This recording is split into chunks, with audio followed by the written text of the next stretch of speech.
जादुई तिजोरी। हसनपुर गांव में एक राम नाम का गरीब आदमी रहा करता था। कुछ ही दिन पहले वो शहर आकर बसा था। उसकी आर्थिक स्थिति खराब होने के कारण उसे शहर आना पड़ा। 2 दिन बाद जब रामू और उसका एक दोस्त चाय की टपरी पर बैठकर चाय पी रहे होते हैं, तभी रामू अपने दोस्त से कहता है कि देखना भाई, मेरा तो बहुत अरमान है कि मैं भी इन अमीरों की तरह थोड़ा सा पैसा कमाकर अपनी बेटी, बीवी और माँ को खुश कर सकूं।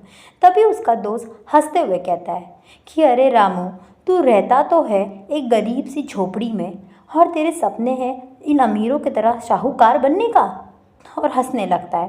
तभी रामू झुंझला कर उठकर कहता है, देख लेना, एक दिन मैं साहूकार बनकर दिखाऊंगा, और वहाँ से चला जाता है। तभी अगले दिन जब राम अपने काम पर जाता है और अपने मालिक से मिलता है, तो उसका मालिक उसे खुश होकर एक बात बताता है। कहता है कि अरे रामू, अब हम इस मकान में नहीं रहेंगे। रामू काफ़ी उदास हो जाता है। उसे लगता है कि अब उसकी नौकरी छूटने वाली है। मगर रामू का मालिक उससे कहता है, डरो मत, मैं कहना चाहता हूँ कि इस मकान में अब हम नहीं रहेंगे, मगर बगल वाली कुछ नज़दीकी मकान हमने खरीद ली है। वो थोड़ी बड़ी है और काफ़ी सुंदर थी, इसीलिए हमने वो खरीद लिया है। मगर ये मकान खाली पड़ा होगा, और तुम भी जहाँ रहते हो वो घर काफ़ी टूटी फूटी है।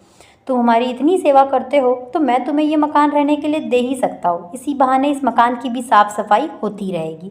रामू काफ़ी खुश होता है और अपने मालिक को धन्यवाद करता है। दूसरे ही दिन रामू और उसकी बीवी, पत्नी, बेटी सहित मकान में शिफ्ट हो जाते हैं। तभी कुछ ही देर बाद मकान की साफ सफाई करने के बाद ऊपर वाले एक कमरे में जब बीवी बिटिया संग साफ सफाई करने आती है, तो वो देखती है कि वहाँ पर एक टूटी फूटी सी अर्धस अवस्था में एक तिजोरी रखी होती है। रामू की बीवी राधिका तुरंत आवाज़ लगाती है अपने पति से और कहती है कि अजी सुनिए। रामू जो है वो ऊपर दौड़ कर आता है और कहता है, क्या हुआ? कहती है कि देखिए, आपके मालिक काफ़ी आलसी थे। इन्होंने घर का सारा सामान तो हटा दिया, मगर ये टूटी फूटी तिजोरी अगर हटा देते तो क्या हो जाता।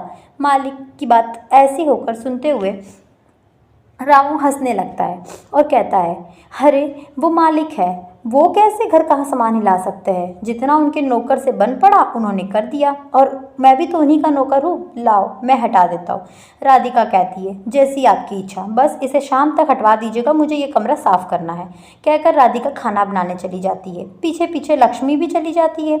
मगर वहीं पर रामू शाम को जब हटाने आता है, तो उसकी बिटिया लक्ष्मी कहती है कि पापा, हम इस तिजोरी को फेंकने के बजाय अगर इसकी मरम्मत करके इसे हम अपने काम से यूज़ करने को ले लें तो कैसा रहेगा। पीछे से राधिका काफ़ी खुश होती है और कहती है, हाँ जी, हमारे भी इस कमरे में तिजोरी नहीं है, और अब ये कमरा काफ़ी बड़ा है। एक काम कीजिए, आप इसे बनवा ही लाइए। शाम को जहाँ रामू उसे फेंकने वाला होता है, वहीं पे वो उसे ले जाकर बनवा लाता है। जैसे ही कुछ देर में जब अलमारी घर पर आती है बंद सजकर, राधिका और लक्ष्मी की आंखें खुली की खुली रह जाती है, क्योंकि वो इतनी खूबसूरत लग रही होती है कि उससे नज़रें नहीं हटती है। तभी राधिका कहती है, अरे लक्ष्मी बिटिया, एक काम करो, घर के कुछ बर्तन जो यहाँ वहाँ पड़े हैं, कांच के बर्तन जो मेहमानों के लिए हम निकालने वाले थे, उस बर्तनों को लाकर तुम इसी में सजा दो। लक्ष्मी भी दौड़ कर जाती है और बर्तन ले आती है। जैसे ही वो तिजोरी खोलकर बर्तन रखने जाती है, तिजोरी में से एक मधुर सी आवाज़ आती है, अरे अरे अरे अरे अरे, ये क्या कर रही हो छोटी गुड़िया?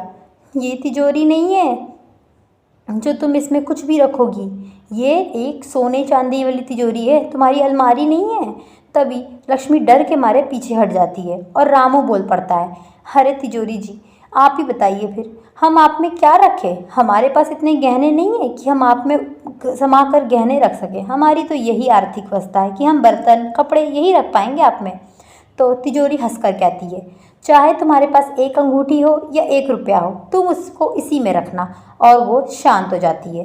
तभी रामू उसमें से लेकर आकर अपने घर की जितनी भी सामान होती है, जैसे 1 रुपया, सोना चांदी, मंगलसूत्र, सारी चीज़ें लाकर लक्ष्मी और रामू मिलकर उसमें रख देते हैं, और तिजोरी शांत हो जाती है। रामू और बाकी सब समझ जाते हैं कि तिजोरी अब खुश हो चुकी है, और वहाँ से वो चले जाते हैं। कुछ दिन बाद जब रामू की बीवी लक्ष्मी राधिका और लक्ष्मी जब घर की साफ सफाई करते वक्त तिजोरी को साफ करने के लिए खोलते हैं तो उनकी आंखें फटी की फटी रह जाती है, क्योंकि वो क्या देखते हैं? वो देखते हैं कि तिजोरी में जो एक अंगूठी, एक मंगलसूत्र और एक दो चांदी के सिक्के पड़े थे, अब वो इतने हो गए हैं कि तिजोरी छोटा पड़ रहा है उसे। वो तुरंत दौड़कर जाकर अपने पति को बुला लाती है।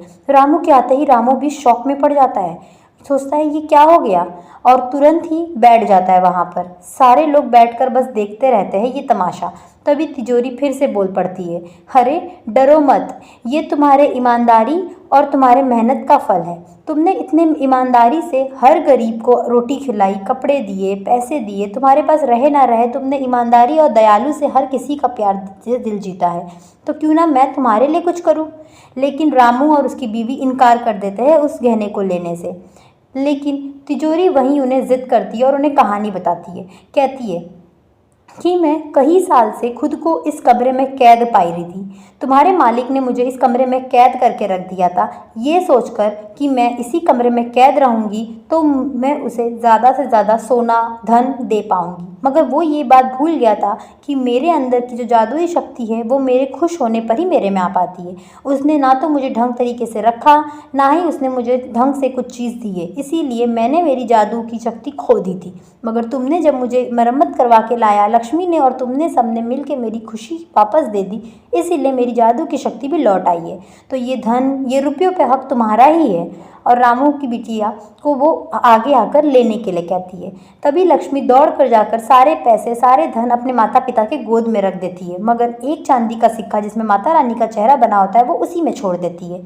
तिजोरी और भी खुश होती है और अपने आप में उस माता रानी के सिक्के को समाकर तिजोरी बंद कर लेती है। तभी अगले दिन रामू बाहर जाकर देखता है कि आसपास के जितने भी गरीब होते हैं, जिन्हें खाने पीने की व्यवस्था नहीं होती है, बारिश आने वाली होती है, जिनकी छत टूटी होती है, रामू हर किसी को पैसा देकर उनका छत बनवाता है, उनके लिए राशन भरवाता है, सारे काम करता है। और वहीं दूसरी तरफ लक्ष्मी अपने सारे दोस्तों को कहकर आसपास के स्कूल बनाने के लिए अपने पेरेंट्स को बुलवा के लेकर आती है।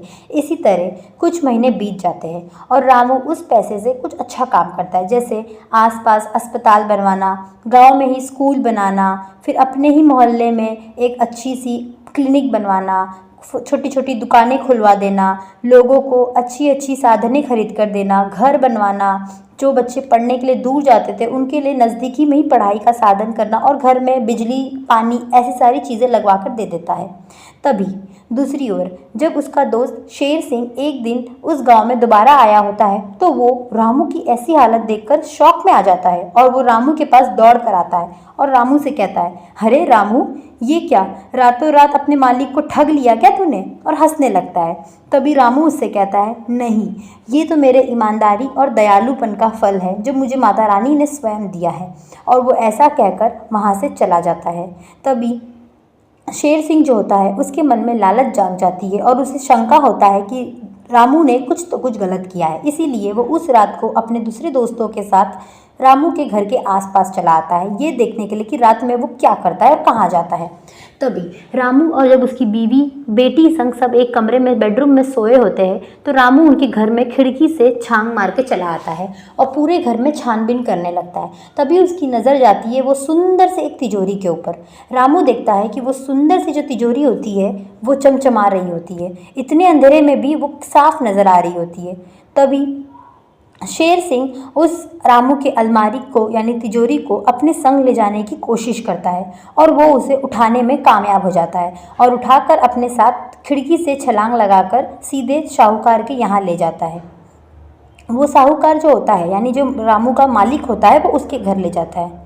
रामू का मालिक के घर पहुंचते ही रामू का मालिक समझ जाता है कि ये तो मेरी तिजोरी है और रामू का मालिक अगले ही सुबह रामू के घर पहुंचता है और रामू से कहता है, तुमने मेरे साथ धोखा किया, मैंने तुम्हें रहने के लिए अपना घर दिया, अपना मकान दिया, इतने प्यार दिए, तुम्हारे घर मुफ्त का राशन पहुँचाया, तुम्हारी बिटिया को मैंने शिक्षा दी और तुमने क्या किया, बदले में मेरी तिजोरी चुराकर मेरे से ही अमीर बन गए। रामू कहता है, नहीं, मैंने कुछ नहीं चुराया, आपने तो इसे फेंकने के लिए यहाँ छोड़ दिया था। मैंने इसकी मरम्मत की, मैंने इसकी जादुई शक्ति वापस लाई और तिजोरी तो खुश होकर तिजोरी बनी है, वरना मैं तो इसे एक टूटी फूटी अलमारी समझकर सामान रखने वाला बना रहा था। तभी रामू का मालिक उसे थप्पड़ मारकर कहता है कि तू झूठा भी है और धोखेबाज भी है, और वहीं वो उसे पुलिस के हवाले कर देता है। कोई उसकी बात नहीं सुनता और उसे पुलिस पकड़कर ले जाती है। रामू की बीवी और बेटी काफ़ी उदास हो जाते हैं और वो अपने पति को बचाने के लिए पुलिस स्टेशन दौड़ के चले जाते हैं। तभी इस तरफ रामू का मालिक और वो उसका दोस्त शेर सिंह मिलकर अब इस तिजोरी का इस्तेमाल करने का सोचते हैं और वो उसमें अपना घर भर का पैसा, पूरा धन दौलत सब डाल देते हैं, ये सोचकर कि अगले दिन ये डबल हो जाएगा और वो रामू को अच्छा मज़ा चखा पाएंगे। लेकिन तिजोरी ने, याद है ना क्या कहा था, कि जो मुझे खुश करेगा, जो मेरे साथ ईमानदारी से रहेगा, मैं उसी को अपना जादू ही दूंगी, वरना मेरा जादू दादू की जगह पे उनके लिए एक बद्दुआ बन जाएगी। और अगले ही दिन वैसा ही होता है। रामू के मालिक की सारी धन संपत्ति जलकर एक कोयला बन जाती है। जैसे ही वह दरवाज़ा खोलता है, देखता है ना तो शेर सिंह की कोई अंगूठी उसमें बचती है, ना ही तो रामू के मालिक की एक भी रुपया बचता है। सब जलकर राख हो जाता है और यहाँ पर पुलिस भी रामू को छोड़ देती है। और इससे पता चलता है कि रामू के जो मालिक होता है वो घर रामू के पास जाता है और रामू से प्यार से पूछता है कि तुमने भाई कैसे किया, मैंने तो कोशिश की मगर मुझे जला हुआ कोयला मिला। तभी रामू हंसकर मालिक के आगे हाथ जोड़कर कहता है कि मालिक, आपने मेरी बात नहीं मानी। ये तिजोरी ईमानदारी के फल पर चलती है। जो ईमानदार से, सच्चाई से जो काम करता है, ये तिजोरी उसे ही मिलती है।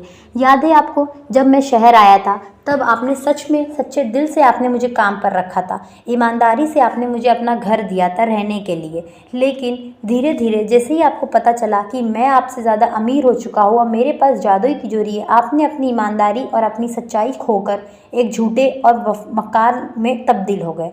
इसीलिए ये तिजोरी आपके काम नहीं आई, वरना अगर आप भी बिल्कुल वैसे ही होते जैसे पहली बार मुझे मिले थे तो आज ये तिजोरी आपको भी काम आती। और एक बात और, आपने सही कहा था, ये तिजोरी आप ही की थी, मगर आपने जिस हालात में इसे रखी थी, ये तिजोरी नाराज़ होकर अपनी जादुई शक्ति खो चुकी थी।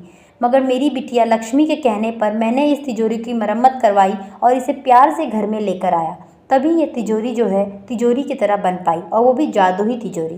तभी जादुई तिजोरी से आवाज़ आती है, हाँ ये सही कह रहा है, अब से मैं रामू की तिजोरी हूँ, मुझे अब कोई और नहीं ले पाएगा। अगर कोई मुझे अपने घर ले भी जाता है तो उसे कड़ी परीक्षा देनी होगी, जैसे अपनी सारी धन खोनी पड़ेगी, उसे घर से बेघर होना होगा, तड़पती बारिश में उसे बिना छत के रहना होगा और 100-200 लोगों का खाना खुद भूखे रहकर उन्हें बनाकर खिलाना होगा। ऐसे कई अलग अलग परीक्षाएं तिजोरी बताती है। लेकिन रामू का मालिक वहाँ से हाथ जोड़कर चला जाता है, ये सोचकर कि अब तो मेरे पास कोई संपत्ति नहीं बची। अगर मैंने इस तिजोरी के लालच में और कुछ करना चाहा तो ये तिजोरी जादू ही है, ये बचा कुचा संपत्ति भी मेरा ले लेगी। तो दोस्तों, इससे आपको क्या सीख मिलती है? इस कहानी से हमें ये सीख मिलती है कि हमें लालच नहीं करना चाहिए, और सबसे बड़ी बात, ईमानदारी के फल पर हमें चलना चाहिए। जो सच्चा है, जो ईमानदार है, उसे सब कुछ मिलता है। वैसे तिजोरी और जादू जैसी कोई चीज़ तो होती नहीं है दुनिया में, लेकिन फिर भी ईमानदारी जैसी चीज़ ज़रूर होती है, और हमें ईमानदार होकर हर बड़े बूढ़े छोटे अजनबी को हमेशा मदद करनी चाहिए। तो ज़रूर कमेंट करके बताइए कि आपको इस कहानी का कौन सा पार्ट सबसे ज़्यादा अच्छा लगा और आप कौन से कैरेक्टर से रिलेट कर पाए। और अगर आपको ये कहानी थोड़ी सी भी पसंद आई हो तो प्लीज़ एक छोटा सा कमेंट करके हमारे कमेंट सेक्शन को ज़रूर से भरिएगा, और सब्सक्राइब करना बिल्कुल ना भूलें हमारे चैनल को, बिकॉज हमारे चैनल पे ऐसे ही अलग अलग स्टोरीज़ आते रहती है। Till then, bye bye.